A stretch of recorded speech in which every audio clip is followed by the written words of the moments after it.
said, you know something, I produced such a great show, fuck it, let me just try it. Nothing from the producer. I mean, this is great. You got your people here. He had a monopoly, get Lenny down here. I mean, come on, the guys, fucking producer, come on. Great show.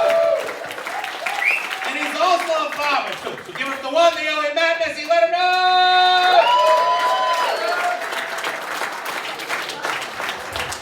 All right, how's everyone doing tonight? Can you hear me over there in the back? My name is Matt Mishy. Like Danny told you, I'm a barber. Yeah, I'm a bald barber, which is kind of like being a dentist with no teeth. Doesn't make any sense, but I feel at home. I see a lot of fucking bald people out here. You can look out into the audience, it looks like a flesh-colored pumpkin patch right now. Yeah, I mean, I gotta be honest, I don't understand when we had that little lockdown in 2020, I'm not gonna get political here, but the governor opened up barbers and hairstylists, phase 1. Any barbers and hairstylists out there? Nobody would have fucking participated in the audience we have here tonight. Yeah, it was kind of weird. They were telling us to wash our hands, don't touch our face. I'm like, I'm a barber. On a daily basis, that's all I do is touch people in their faces. I touch more guys than Kevin Spacey. Oh, is that a little too much for you? It gets worse. All right, in 2020, I gotta call out the women in the room. I mean, there were some guys that had to do their significant others too, but you did these things called COVID haircuts. Yeah, I had to fix those fucking things. I had people strolling into the barber shop. We had to have sign-in lists, like you were signing up for a class in college or something to get a haircut. And people were coming in looking like Neanderthals and Sasquatch, right?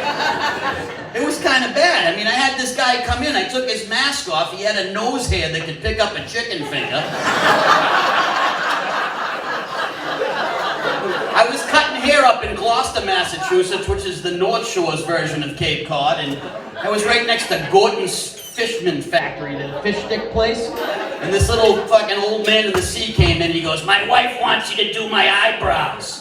After that lockdown, I shaved this guy's eyebrows. I had to sweep 3 fucking times.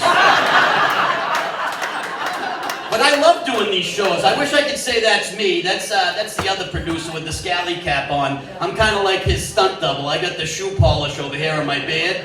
And you guys are probably wondering, you came here to see Lenny, you got the comedy barbarian, and you're like, who the fuck is Matt Mishy? This guy looks like Phil Collins and Danny DeVito had a kid. That's me. But I love coming down here because I'm from a place in the North Shore called Revere. Oh, wow. Are we in South Yarmouth or the fucking Squire? I didn't expect that reaction. Yeah, I'm from Revere. And the only reason I pronounce the R is because it's the first friggin' letter. I got the hard accent, but I appreciate driving down here because I take the long ride. I have my girlfriend with me. We're listening to music. I'm looking at the beautiful coastline and the pretty birds. Then I get back to Revere Beach and the seagulls got fucking teardrop tattoos. Some of them have that probation anklet. They disappear in the afternoon. But I appreciate living there. It's like, if anyone's ever been to Revere Beach, it's historical. It was the first public beach in America. It's unbelievable, yeah. Imagine? Give us a round of applause there. But then I came down here and I was saying to myself, like, I'm going to be performing with some of the elite comedians in the Boston comedy circuit. And I was just chilling out with them over there, and Lenny Clark was like, Matt, you know, have a good set, but don't fuck up or you'll be up Schitt's Creek. And then I looked out the window and Schitt's Creek's right there. And I love filling rooms like this, because let's be honest, a couple months ago you would have called something like this a super spreader. Now the only super spreader I know dances at the Foxy Lady down in Rhode Island. Don't worry.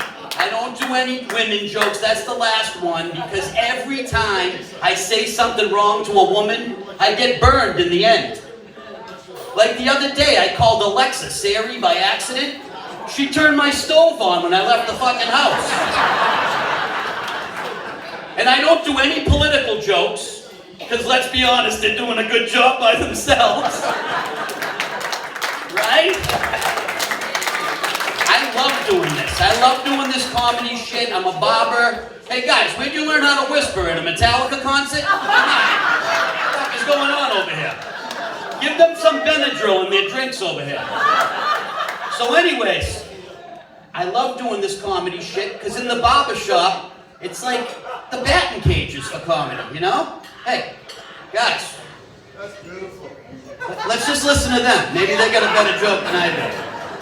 It's like being at the batting cages, you know what I mean? I try jokes in the barbershop. If it doesn't work, I don't do it on stage. But some of my material I get is from television. What the fuck is on television lately? Seriously, that whole pandemic started out with Tiger King, right? I was flicking, then I saw people are watching this show, Dr. Pimple Popper. What the hell is that shit? There's a show about popping pimples to orchestrated music. I don't want to ruin anyone's appetite, but that was crazy. And I like those mobster movies. I tried to watch that movie, The Irishman. Right? It took me a year and a half.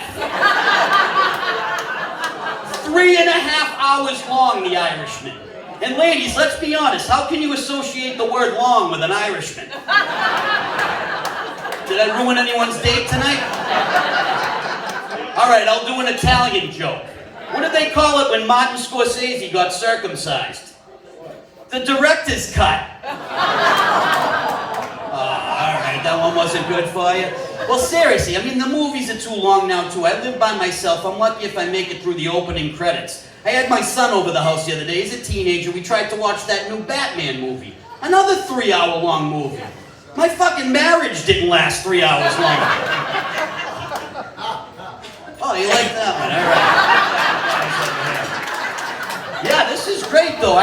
Coming down here, like I said, and doing this comedy stuff, I'm starstruck.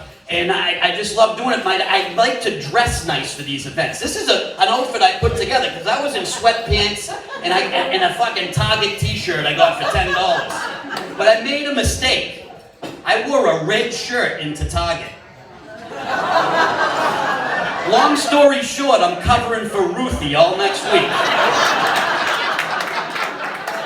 And I like to dress nice, but is anyone else, I know you guys are such a participating audience, is anyone else a middle-aged person whose mother wants to know what they're wearing to shows like this? I was on my way down here and I got a call from my mother. She's about this tall. She looks like Baby Yoda. And she goes, Matthew, you're doing a show with legend Lenny Clark. Maybe you should wear a button down. And I'm like, Mom, I'll get one to make myself look presentable, but I put on 30 pounds. I'm afraid I'm gonna pop a button and knock this poor lady's eye out in the front row. And it's warm in here. Danny Miller and Mike McCarthy were saying, it's hot. It's like the produce section in Whole Foods in my boxer shorts right now. But the last outfit that I really felt bad for that my mother picked out for me was a turtleneck. Yeah, last winter, a turtleneck. Do you know what a bald guy looks like in a turtleneck? I look like a broken condom. And it's great. I told you I put on weight. I mean, there's only a few people here that know that I used to be an athlete. I know right now I look like my favorite position was the snack bar. But, I know, right? If I stand to the side with the spotlight, I look like that pregnant man emoji on your iPhone. But, I mean, one thing I do with the clippers is when, in my barbershop, when the batteries start to die on the detachable clippers, I bring them home and I wanted to try that new thing, manscaping. I just wanted to get that off my chest. But hey, putting on this weight, I go out on dates, I got my girl with me right now, I wanted to shave the junk down there. It was like reaching for the remote under the couch. I don't know what I can do. You know, before I met my girlfriend, the only thing I was bringing to the bedroom was a box of Chips Ahoy. You guys are a great audience. I love this. See, when I used to do shows back at Lenny Clark's Brothers Club in the North Shore, we were doing them out in those tents. Remember that you ever see those circus tent pavilion things they have? We were doing that in the parking lot with bikie gangs driving by during your punchlines. And I had to lie to my Revere friends to get a crowd like this and tell them it was one of those fucking flea market tents. You guys have been a great audience. I'm Matt Mish. Get it back.